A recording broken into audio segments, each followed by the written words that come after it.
안녕하세요, 여러분. 일상에서 누구나 한 번쯤은 품었을 법한 고민을 이제 교수님들을 모시고 깊게 이야기해보는 시간, 교수님 이거 뭐예요?입니다. 저희 오늘 학생 리포터는 교수님 세 분을 모시고 진행하게 되었는데요. 저희 간단하게 소개 한 번씩 부탁드릴게요. 안녕하세요. 정치외교학과 강우진입니다. 반갑습니다. 안녕하세요. 네, 안녕하세요. 저 철학과 권홍우입니다. 안녕하세요. 네, 안녕하십니까. 저 경제통상학부 최정규라고 합니다. 네, 제가 듣기로는 이제 다 세 분 다 PP 전공을 담당하시는 걸로 알고 있는데, 혹시 이 PP 융합 전공이라는 거를 만드신 목적과 취지 또는 뭐 이 학문이 무엇을 배우는 학문인지 대해서 한 분께서 대표로 그냥 설명해 주시면 좋을 것 같습니다. 두 분 중에 한 분이 하십니다. 대표라고 뭐, 하면 제일 자신 있으신 분이 철학과 지금 다 대표하고 계시니까. 아, 네, 제가 좀 나서고 있으니까. 예. 그냥 무엇보다도 좀 재밌을 것 같았어요. 그러니까 다 재밌는 학문들이니까 제가 하는 분야도 알려드리고 싶고 학생들한테 알려주고 싶고 또 같이 배웠으면 좋을 것 같고 인문사회 계열 학생들이 사실 옛날에 그러니까 또 옛날 얘기를 하게 되는데 우리 때를 생각해보면 나 때를 생각해보면은 좀 그랬던 것 같은 거예요. 학생들이 다양하게 공부하고 그랬기 때문에 왜 이과 애들보다 우리가 더 똑똑한 것 같다. 쟤들은 잘 모르는데 우린 되게 박식하다. 막 이런 생각을 갖고 있었던 것 같은데 요즘 학생들을 보면 좀 그렇지가 않은 거예요.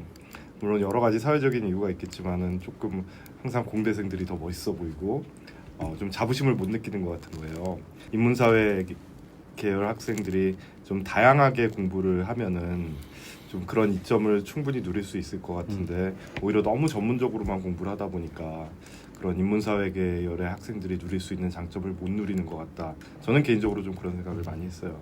네, 그래서 이런 그러니까 인문학하고 사회과학의 핵심 분야들을 좀 다 같이 배우는 그런 학생들이 많이 나오면은 그런 상황도 좀 나아지지 않을까. 뭐 그런 생각도 했고 사실 우리 사회에서 풀어야 되는 문제들이 굉장히 많아요. 네. 뭐 공학적으로 뭐를 만드는 것도 중요하겠지만은 사회적으로 계속 우리가 풀어야 될 새로운 문제들이 생기는데 그거를 이렇게 한 분야만 해가지고 문제를 정말로 풀 수 있을까, 독창적인 방식으로 풀 수 있을까, 좀 그런 생각이 들었고 그래서 이렇게 통합적으로 공부를 하면은 조금 그런 거에 도움이 되지 않을까 그런 생각들을 했었던 것 같아요. 그러면 네. 왜 정치, 경제, 철학이 이렇게 하필 또 이 세 학문이 모이게 된지 간단히 설명 부탁드려도 될까요? 사회가 어떨 때 가장 좋을까? 한 사회가 정말 잘 유지되기 위해서는 어떤 조건이 갖추어져야 될까? 이게 제가 사실 PP 과목 중 하나에서 첫 시간에 학생들한테 해주는 얘기 중에 하나인데, 그러니까 어떠한 사회든 풀어야 되는 과제가 있는데 그 사회는 효율적이어야 하고 그렇지 않으면 뒤처지니까 그 다음에 안정적이어야 되고 아니면 그 사회는 유지될 수가 없으니까 아니면 그 다음에 세 번째는 공정해야 되고 그래야 모든 사람의 참여를 보장할 수 있을 거니까 그럼 효율적이어야 되고 안정적이어야 되고 공정해야 되고 이게 사실 우리가 가져야 되는 어떠한 사회를 평가하거나 어떤 사회를 우리가 기획하거나 우리가 가져야 되는 세 가지 기준일 것 같아요. 근데 재미있게도 그 세 가지 기준을 잘 생각을 해보면 효율성이라는 부분에 대해서 제일 고민하고 있는 학문 분과가 경제학일 것 같고요. 안정적이다라는 거에 대해서 제일 고민하는 분과가 정치학일 것 같고요. 그 다음에 공정하다라는 거에 대해서 제일 또 고민하는 분과가 철학일 것 같다는 생각이 드는 거죠. 그래서 그런 세 개가 모였을 때 정말 우리 학생들이 졸업하고 사회에 나갔을 때 이러저러한 고민도 하게 되고 뭐 사회에서 어떤 지위에 있든 나름대로 이제 고민하고 세상을 살아갈 텐데 그런 세 가지 기준을 한꺼번에 종합적으로 배우면 이제 멋있어지지 않을까라는 생각을 지금 방금 하게 됐어요. 비슷한 답이었는데 조금 더 멋있게 말씀하신 것 같아요. 멋있는 것 같아요. 네. 지금 대한민국은 사실은 지금 잘 발전해서 여기까지 왔잖아요. 세계 10위권 경제 대국이 됐지만 특히 지역 청년들의 입장에서 볼 때는 다층적인 그런 격차에 좀 어려움에 있는 게 사실이죠. 그렇죠? 문제가 복잡하다라는 거죠. 이 복잡한 문제를 잘 해석하고 이해하고 또 해법을 도출하기 위해서는 사회의 다양한 측면들을 종합적으로 이해하는 게 필요하다고 생각합니다. 지금 우리 사회가 너무나 좀 마이크로 이런 쪽으로 가고 있는데 이렇게 복잡할수록 문제는 좀 근본으로 돌아갈 필요가 있다고 생각하거든요. 그래서 학생들이 이제 대학에서는 최소한 이런 것들을 좀 고민하고 트레이닝하면 어떤 분야로 앞으로 나가더라도 문제를 좀 본질적으로 볼 수 있는 능력을 키울 수 있지 않을까 이렇게 기대를 하고 이 전공을 만들게 되었다고 말씀드릴 수 있을 것 같아요. 좋은 답변 감사합니다. 일단 이렇게 PP에 대한 소개를 듣게 되니까 이제 교수님 다 이게 공부하시는 분야가 다 다르시잖아요. 네. 그래서 뭔가 교수님들은 어쩌다가 그 전공 분야를 택하게 됐고 어쩌다가 더 깊이 이렇게 공부를 하셔가지고 교수의 길로 나아가게 아. 됐는지 그런 얘기가 조금 궁금해서 여쭙고 싶습니다. 저도 궁금해요. 사실 그 어디 나가서 저 철학자입니다 이러면 되게 특이한 직업을 갖고 있는 사람인 건 틀림없는데 멋있는 직업이죠. 그죠? 뭔가 멋있네요. 멋있는 스토리가 음. 있을 것 같은데 별로 없어요. 그냥 좀 사춘기를 뜨겁게 알았다. 그러니까 남들 다 하는 거 하기 싫어서 그냥 철학과로 가게 됐는데 막상 공부해 보니까 재밌고. 근데 교수의 길을 가겠다고 생각한 적은 저는 한 번도 없었던 것 같아요. 그냥 공부를 하겠다는 생각을 했던 거지. 공부를 하면 할수록 좀 점점 더 그러니까 한때는 그런 거 좀 후회한 적도 있었거든요. 공부가 깊어지면서 이건 해서 뭐 하나 그런 생각을 했던 적도 꽤 많이 있는데 오히려 이제 공부 뭐 박사까지 받고 나고 이러고 나니까 뭐 이런 교육을 할 기회도 생기고 굉장히 사회에서 할 일이 많구나 뭐 그런 생각이 들어서 우연히 교수가 된 것 같긴 하지만 잘 된 것 같다 뭐 그런 생각합니다. 저는 이제 다 마찬가지지만 이제 중고등학교 특히 고등학교 때 이제 사회가 엄청나게 급변하는 상황이어가지고 개인적으로 고민이 많았어요. 제가 다니던 고등학교의 또 상황, 개인적 상황, 사회의 변화. 그래서 그때 제 원래 관심은 이제 역사학에 훨씬 관심이 많았는데 역사는 이제 과거를 다루는 학문이잖아요. 근데 우리가 지금 너무나 급변하고 변하고 있는 이 우리 사회의 문제를 당장 해결하는데 그 역사학은 답을 주기가 좀 어려울 것 같다는 생각이 들어서 그래서 이제 정치학을 선택을 했죠.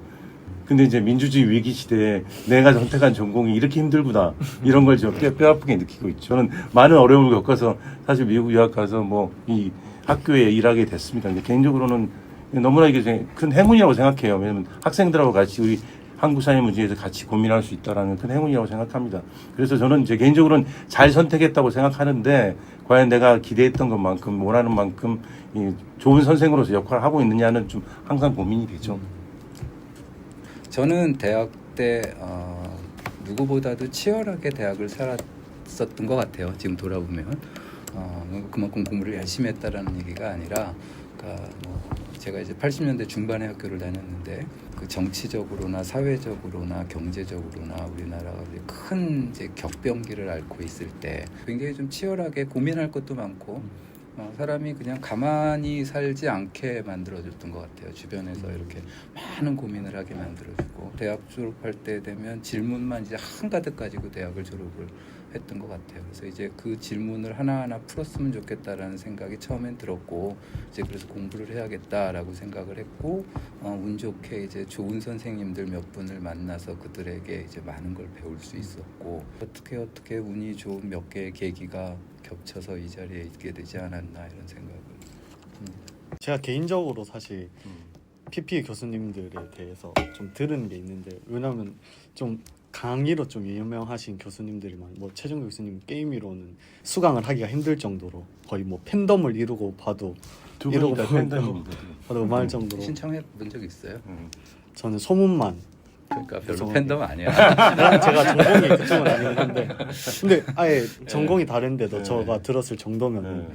아무튼 유명하다고 하실 수 있는데 그러면 이제 교수님들은 이제 수업하시고 있는 과목이 여러 개 있으시잖아요. 그 중에서 만약에 평생 한 수업만 강의할 수 있다면 어떤 과목을 이렇게 강의를 하고 싶으신지. 어려운 질문이네. 하나도 안 하는 거는 하나는 해야 되는 거죠.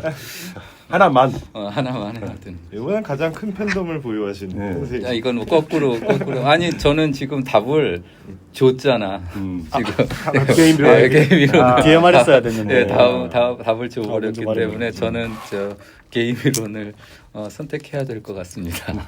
게임 이론이 저한테도 제일 제 전공이기도 하고 학생들이 졸업하기 전에 꼭 한 번은 들어봤으면 좋겠다고 생각하는 그런 과목이라고 생각합니다. 근데 듣고 싶어도 이제 듣기가 이게 듣고 싶다고 다 들을 수 있는 과목이 아니어서. 그게 최종규로 카피해가지고. 아니 그게 팁이 있어요. 여기서 팁 네. 공개까지. 팁은 뭐냐면 수강 신청이 딱 끝나서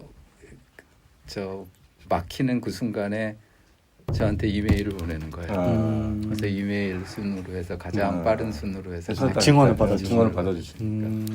중요한 지금 중요. 여기서 말씀하셔가지고 감당되시. 아니 그러니까 증언이 막 몇백 통 오시겠는데. 그럼 이제 편집을 하고 본인은 신청을 해서 이 부분에서 빼가지고 그렇지. 저만 그렇지. 이제 바로 아니 신청하는 친구들한테만 알려주는. 여기 있는 애 사진 찍는. 혹시 강우진 교수님은 어떤 과목을 선택하시겠어요? 어려운 질문인데요. 저는 제가 지금 하고 있는 과목 중에 이제 한국 민주주의론이라는 수업이 있는데 제일 불만스러운 수업 중에 하나예요. 왜냐하면 제가 가장 이제 중요하다고 생각하고 가장 애정을 가지고 있는 수업이니까 만약에 한 과목만 할 수 있다면 그 과목을 좀 더 잘해서 우리 선생님 같은 팬덤은 못 만들겠지만 그래도 조금이라도 좀 좋은 과목을 만들어서 학생들하고 같이 좀 고민해보는. 어쨌든 만약에 한 과목만 한다면 저는 한국 민주주의론을 하고 싶어요.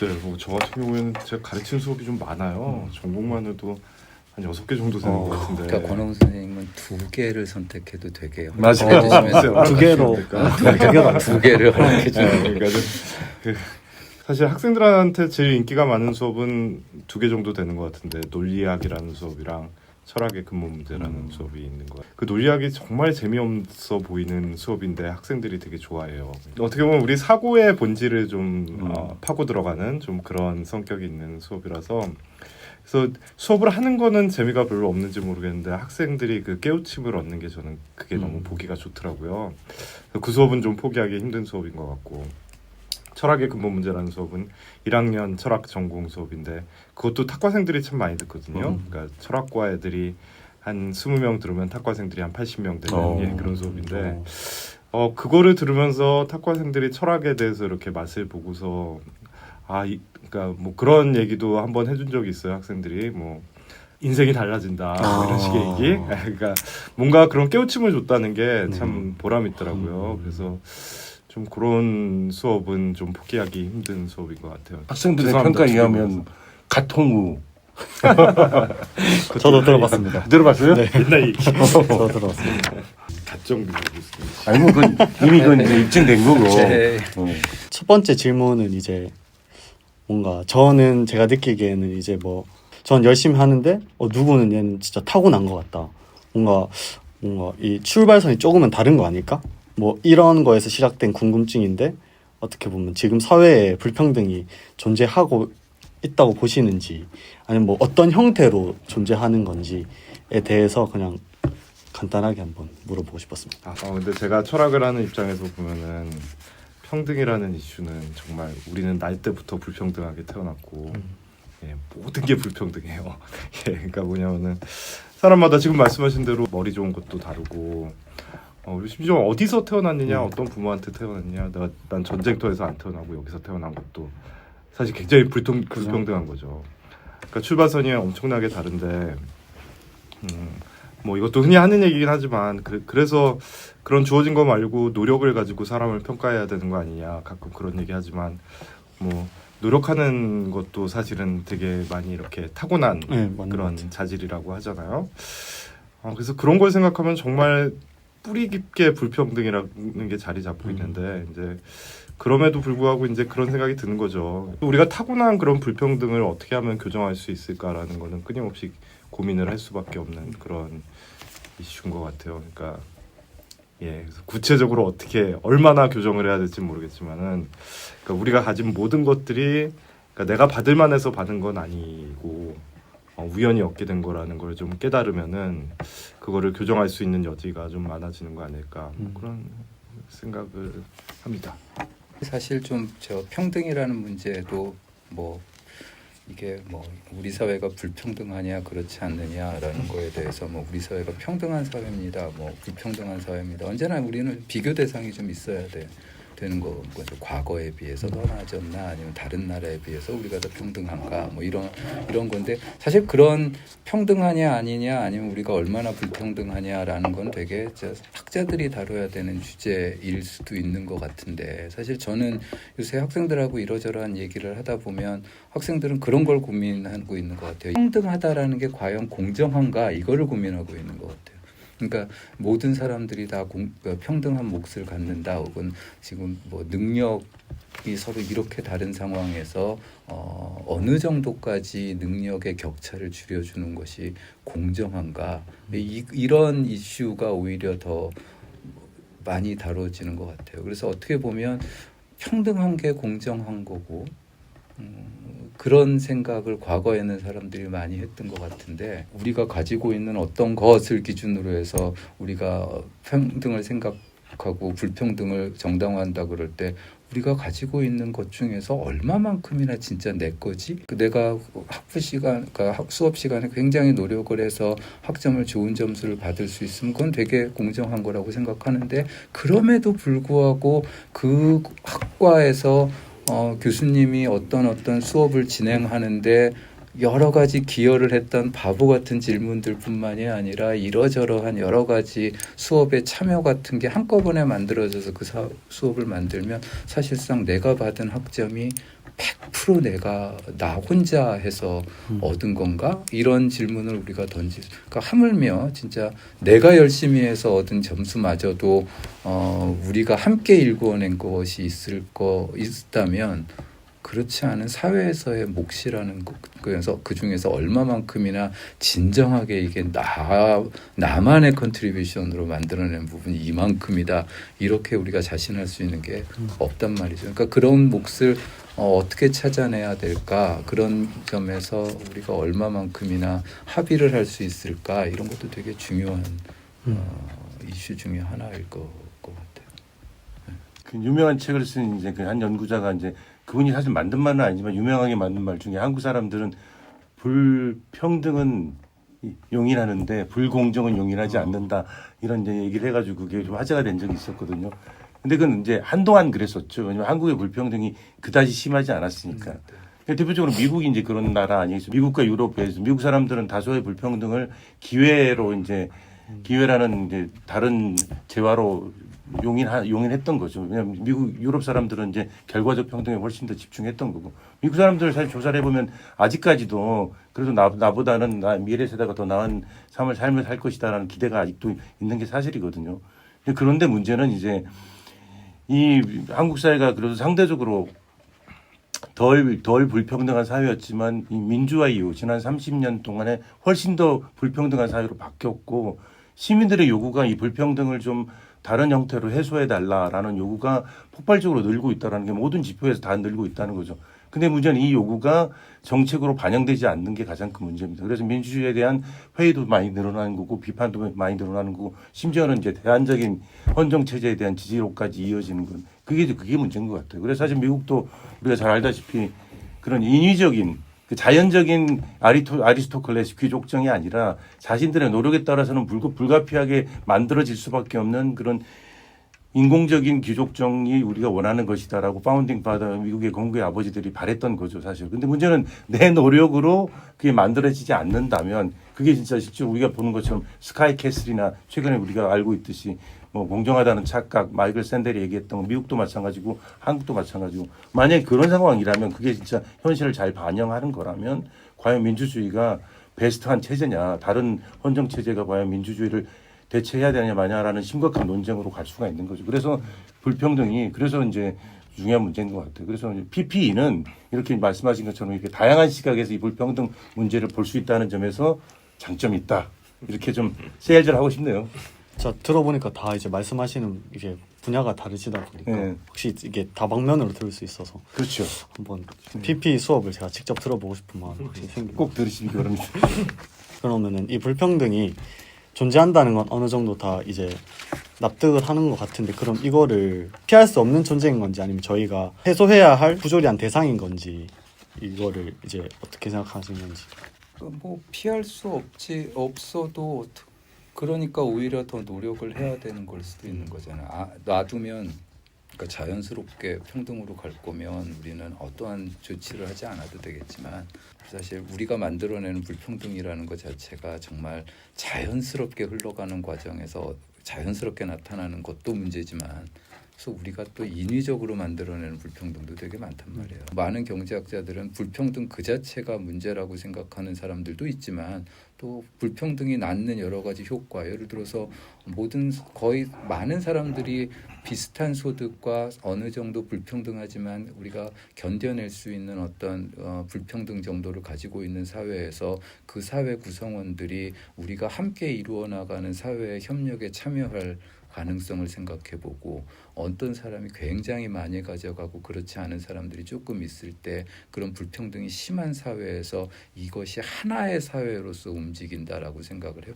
해보면 후자의 경우에는 그게 사회 통합 정도가 상당히 떨어질 수밖에 없고 그거는 사실 정치적으로도 민주주의에 있어서도 문제가 될 수 있고 그럼 우리는 평등 그 자체가 얼마나 좋은 건가를 설득하는 것도 중요하지만 평등하지 않았을 때 나타나는 여러 가지 문제들을 우리가 함께 살아가는 사회라면 그런 걸 생각해 본다면 그러니까 우리가 평등한 사회를 지향해야 되는 이유는 충분히 있는 것 같아요. 그러면은 저희가 이제 여러 가지 방법이 있겠지만 불평등을 해소하기 위해서 이제 부자에게 더 높은 세율을 매기는 것도 불평등 해소의 해법이 될 수 있는지가 궁금해서 이것도 한번 여쭤보고 싶었습니다. 근데 경제학적인- 그 세금의 문제는 아주 극히 일부분일 것 같아요. 그러니까 불평등을 교정하는 문제는 세금으로 할 수 있는 건 굉장히 극히 일부분인 것 같고 뭔가 다른 종류의 제도적인 거를 해야 될 것도 많은 것 같고 그래서 무조건 세금을 늘린다. 이제 저도 세금 내기 싫어해서 네, 꼭 이런 식으로 이어질 필요는 없지 않을까 뭐 그런 생각이 좀 들긴 하네요. 그러니까 경제학자들은 그런 대답을 하거든요. 그러니까 소득 분배를 1차 소득 분배하고 2차 소득 분배를 나누곤 하는데 저도 뭐 완전한 전공은 아니지만 근데 그 2차 소득 분배라는 건 뭐냐면 누구나 다 가진 몫을 갖고 있는 다음에 그게 세금을 통해서 이제 소득 분배를 조절을 해주는 거예요. 그럼 부자는 많이 벌고 가난한 사람 조금 벌게끔 만들어지더라도 그것 자체에서 손을 대지 않고 그랬을 때 지금 이게 너무 벌어진 것 같다. 그럼 이제 어느 정도 세금을 통해서 혹은 보조를 통해서 이 소득 분배를 해결해야 되는 이게 2차 소득 분배에 대한 얘기면 1차 소득 분배라는 건 뭐냐면 진짜 그 경제 현장 그 자체에서 우리가 몫을 나눌 때 그때 나누는 목 자체가 사실 우리가 어디 능력에 따라서 모든 게 해결이 되나요? 그러니까 기업하고 노동자들 사이에 협상을 할 거고 누가 협상력이 큰가에 따라서 그 파일을 누가 더 많이 가져갈 건가가 결정이 될 거고 그러면 한쪽이 협상력이 지나치게 세면 한쪽에서 더 많이 가져갈 거고 그 협상력이 센 집단이 더 큰 몫을 가져갈 거고 이거는 사실 기여에 따른 결과는 아니거든요. 그럼 이제 누구나 비슷한 협상력을 갖고 있을 정도로 모든 집단이 비슷하게 제도적으로 힘을 가질 수 있도록 보장해 주는 거. 그러면 이제 거기서 차이는 나겠지만 하나의 잉여를 한쪽이 다 가져가지는 못하게만. 그러니까 1차적인 소득 분배도 되게 중요한 거지. 그러니까 사실 우리가 생각을 할 때 저는 1차 소득 분배, 2차 소득 분배가 뭐 다 나름대로 의미가 있다고 생각을 하지만 우리가 자칫 2차 소득 분배만 생각을 하면서 1차 소득 분배는 전혀 신경도 안 쓸 수. 그러니까 어쩌면 근원 자체는 1차 소득 분배에 그럼 우리가 시스템을 어떻게 짜면 누구한테 이제 몰빵하지 않고 누구나 이제 어느 정도 자신의 몫을 가져갈 수 있도록 세팅을 해주는 경제 시스템이라면 그러면 뭐 우리는 뭐 과도한 세금 이런 거에 문제를 벗어날 수도 있는 길이 사실 있는 거죠. 결국은 이제 이런 위기 속에서 개인한테 이 짐을 떠넘길 거냐 아니면 우리가 이제 뭐 철학적으로 얘기하면 사회개혁을 통해서 정부를 구성했는데 정부가 적극적인 역할을 하도록 우리가 정부한테 세금도 내고 또 기대하고 또 요구를 할 것인가라는 문제인 것 같아요. 그래서 저는 그런 관점에서 본다면 그게 꼭 뭐 부자 증세로 가야 된다라고 단정적으로 얘기를 할 수는 없지만 이 위기 속에서 과연 어떠한 주체가 더 적극적인 역할을 할 것인가는 좀 고민을 해봐야 된다고 생각을 합니다. 혹시 교수님들은 다시 태어난다고 하셔도 지금 하시던 전공을 공부하실 생각이신 거예요? 저는 철학자가 될 생각 별로 없어요. 나는 철학자가 될 생각이 있다는 줄 알았더니 철학자가 될 생각도 별로 없고요. 저도 전공을 너무 좋아하시는 거야. 저도 경제학. 경제학 제일 좋은 거 아, 같아요. 그래? 네. 글쎄, 저는 딴 거 해보는 것도 괜찮을 것 같아요. 경제학도 재밌을 것 같고. 그렇게 얘기하면 내가 뭐가 돼? 정치학은 별로 재미없을 것 같죠. 정치학은 별로 재미없어요. 슬프네 이거. 우리 동료 교수님 좋아하는 교수님도 설득이 안 되니.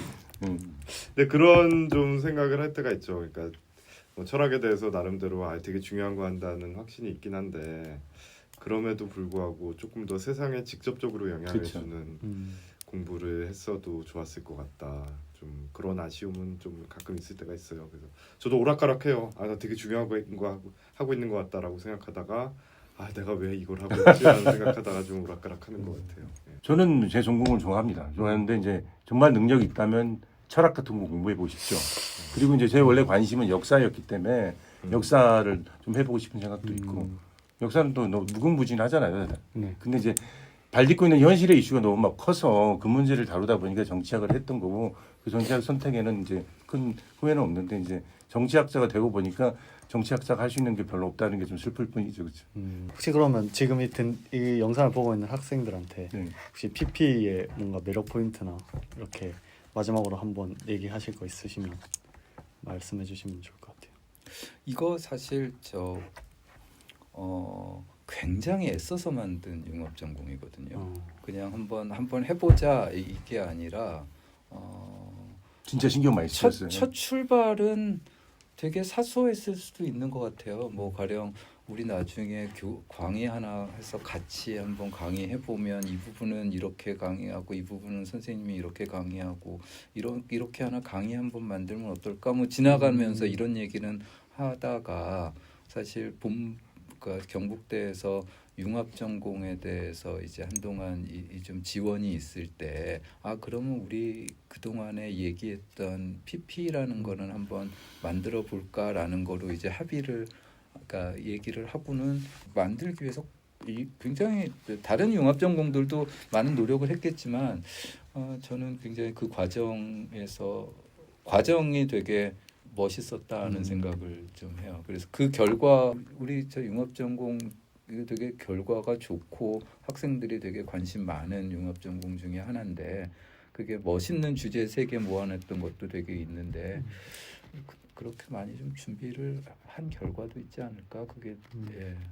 저는 좀 그렇더라고요. 그러니까 융합 전공을 하고 안 하고를 떠나서 이게 우리가 이 교과목들을 모아놓은 거를 보면은 정말로 학생들한테 그 대학생들이면 다 한번 들어보라고 추천하고 싶은 그런 과목들이 좀 모여 있는 것 같아요. 그래서 좀 그런 식으로 생각을 하시면은 근데 게다가 덤으로 이게 또 교수님들이 훌륭하셔가지고 다 인기 있는 수업들이에요. 네, 그러니까 그런 걸 좀 장점으로 내세우고 싶어요. 대학 때 우리가 당면한 문제의 좀 본질 근본에 대해서 고민할 수 있는 어떻게 보면 유일한 시기잖아요. 이럴 때 3가지 중요한 다 이제 툴이 있는 것 같아요. 이제 철학 같은 경우는 사실 나침반 같은 역할을 하는 거고 저희 정치학은 좀 더 지도를 만드는 것 같은 거라면 경제학은 이제 재료 정말 중요한 우리가 먹거리에 대한 고민을 할 수 있는 다양한 시각에서 우리 한국 사회 특히 이제 지역 청년들이 고민하는 근본 문제에 대한 다양한 시각에서의 그런 해법에 대한 고민을 해줄 수 있는 수업이다라는 점에서는